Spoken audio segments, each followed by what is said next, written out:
Are we alone in the universe with more than 100 billion galaxies in the observable universe and at least 500 billion planets in the Milky Way alone? Don't you think we should have found something by now?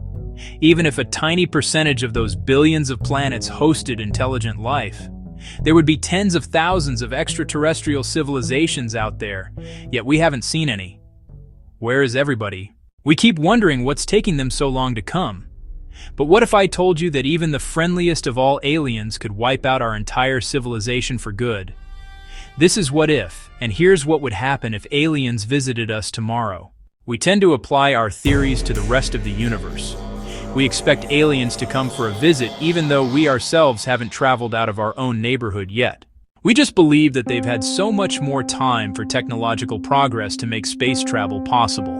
So here they are with their shiny alien spaceship roving above our heads. What would we do as far as we know?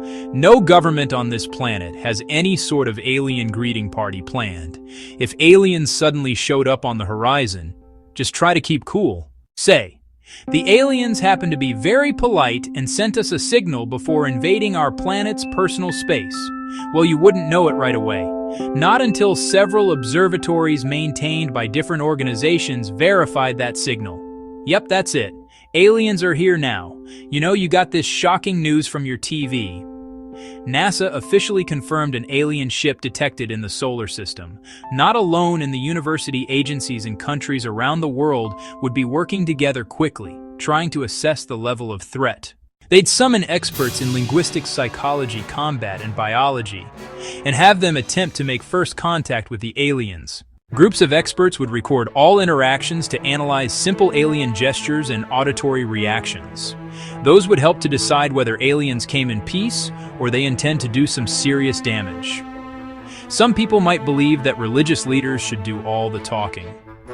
Something's telling me that aliens didn't learn our languages in school, so good luck to anyone trying to reach out to them. While the world's most intelligent people were busy trying to interpret the aliens' intentions to the best of their ability, you would be... Wait, are you curious to know what the aliens look like? Some evolution experts agree that things like proteins and DNA are the same no matter where in the universe you're from. If that's true, alien evolution would be close to that of humans.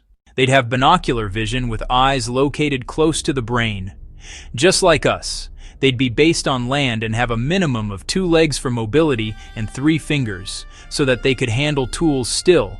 If some of our own life forms look like this, try to picture something coming from another planet. Meanwhile, on Earth, while governments were busy figuring out the action plan, the media would be keeping you informed. You'd be advised to stay indoors and wait for further instructions. It'd be hard to filter out what's legitimate news and what isn't, but try not to fall for fake into the world news on Facebook. And keep calm. At least make an effort to give up the urge to pack up your belongings and head for the hills. At the same time, the governments and scientific experts would be sharing information about alien interactions. From here, the events could unfold in a few different ways. First, we may not get any auditory or visual response, nothing at all. This could mean anything from the alien spacecraft doesn't have any aliens on board. The aliens are waiting for their alien backup to fry us up. Another possibility is that aliens responded and tried to communicate with no weapons involved. I can't speak to their possible intentions. For all we know, they may want to get rid of us and keep the Earth to themselves. Thanks to the language barrier, our interactions might not be going. Well, tensions would begin to rise. We'd be screwed. Considering that these beings have the technology to travel to Earth, it's likely that they also had the capability to develop some very, very advanced weaponry. Civilians would most likely be hitting the panic button as hard as possible.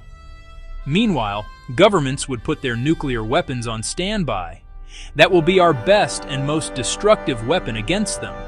Or so we think it may turn out that the aliens have adverse reactions to things on Earth that we are all accustomed to. If, say, their skin melted upon contact with water, then defending ourselves against them would be simple. I'm not saying aliens would necessarily bring doom upon the Earth. They may not mean us any harm at all, but if some hazardous microorganisms from outer space hitched a ride with them and made it into our world, we humans might have no natural immunity to those extraterrestrial microbes, and they could slowly wipe our species off the planet. On the other hand, if aliens weren't coming here to make friends, we'd be destroyed long before we got a chance to offer peace between intelligent beings. In any case, we aren't ready for a visit from interplanetary travelers. We'd better get prepared for first contact, or maybe we should try to invade alien worlds before they invade us. But that's a topic for another what if. You.